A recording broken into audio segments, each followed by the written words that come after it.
Welcome back to Plants Are Speaking. Are you listening?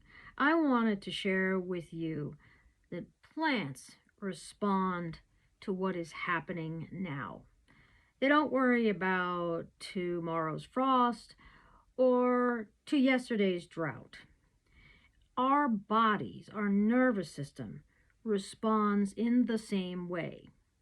So be present like the plants. That is what the monks who are walking for peace are trying to teach all of us.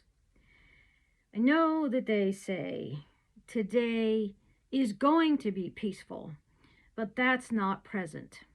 Today is peaceful.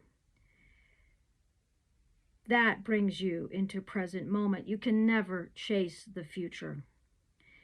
Plants, as always, are present.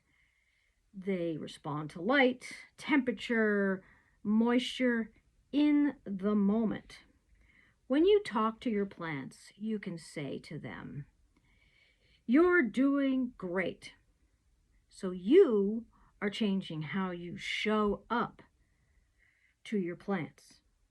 Your hands soften and your breath slows, and that helps calm your nervous system.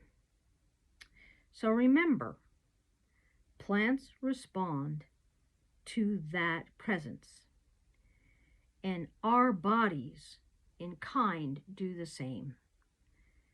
Thanks for listening. Be sure to like, subscribe, and ring the bell for future episodes.